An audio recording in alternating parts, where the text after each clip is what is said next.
So this is not looking great for Unrivaled as far as the ratings are concerned. It's really, really not looking great. And I get it. Like, we're in week numero dos.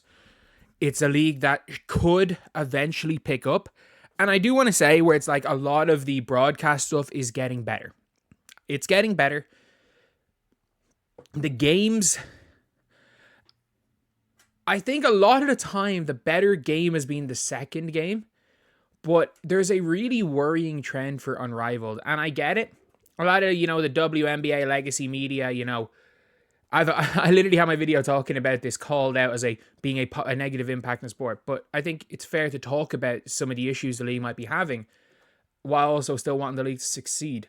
Like, I don't want to dunk on Unrivaled. I would love to just talk about all the games. And I do think the league has 3 years to succeed. The league has time. That is a good thing, is the funding. The league has time. The TV deal's there for 3 years. The league has time. But we got to talk about this. I don't know what's wrong with the freezing. But if you're looking at right here, the ratings. So on Friday, Laces versus Vinyl, 270k. It was okay. Phantom versus Mist, 260k. Not quite as good.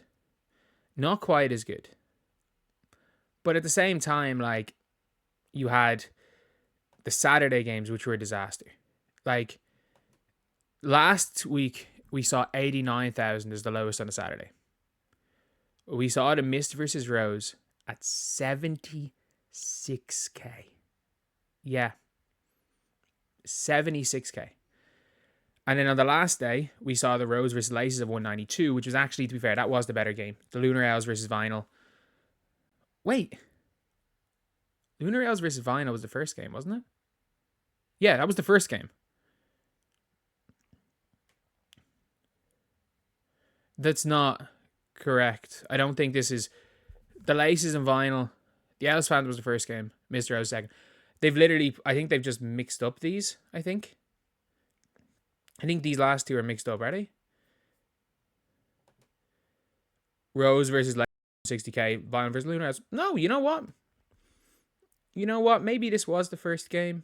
I can't remember, but slight uptick with Monday's TNT through TV numbers. Laces Rose 192k. Lunar Owls versus Vinyl 134k. Like, that's not too bad. It's not been too bad, but the Saturday games, like 76k, down from 89k last week. Like, that's not great. Like, and for people saying, oh, it's not on the biggest network, we were seeing 1 million view games on Ion last year. I don't know what Ion is. And we were seeing 1 million view games in the WNBA. Heck, we were seeing the Wings and the Dream have 500k on Ion last year. Like, there is a huge, huge, huge drop from the WNBA. And again, look, the good thing is the league has time. But I will say the individual star power doesn't seem to be drawing crazy. This doesn't seem to be changing anything. Because the Phantom, with or without Breanna, get the same amount of views. The Rose with Angel Reese are the least viewed team in the league. They are, or at least one at least viewed. And the Laces and Rose getting more viewers in the Owls versus Vinyl was, let's be honest here. Let's be honest. Laces and Rose was Kate Martin versus Lexi Hull. We know who those fans were there to watch. It was Kate Martin versus Lexi Hull. We can be honest here. That was the matchup that people wanted to see. And in fairness, some people want to see the Kate Martin versus Angel Reese matchup. But like, the people out there watching them were there specifically to watch that matchup, maybe the other matchup. But we're looking at these teams really struggling for ratings. And we're looking at the individual firepower just struggling. And rival ratings for night one were trashed. 313k, peaked to 364. Like, bit of a problem. Doing better than I thought they would. Biggest problem is the reason behind its creation. People weren't demanding. No, I don't agree with that. Actually, like, I think the league could have succeeded. And the fact is, they've just not put the 76,000 ones in the ratings. They've just gotten rid of that one.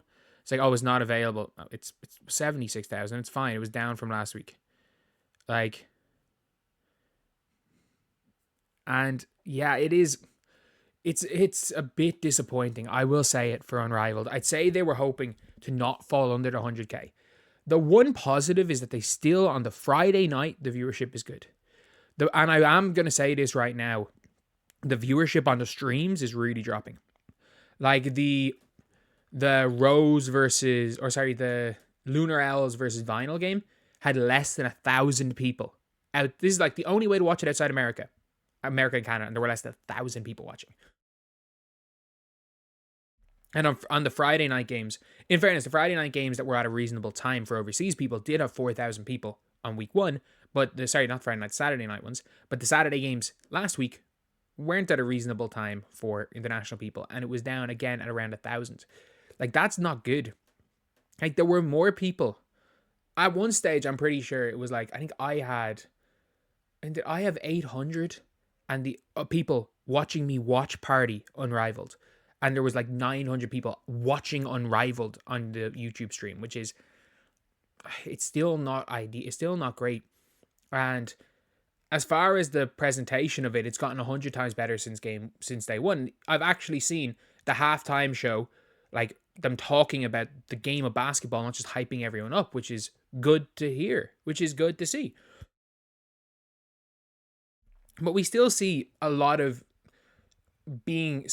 commentators being scared to say what's in front of them. Like, there's a difference between being honest about a play and doing what Charles Barkley does and just shitting on the game the whole time.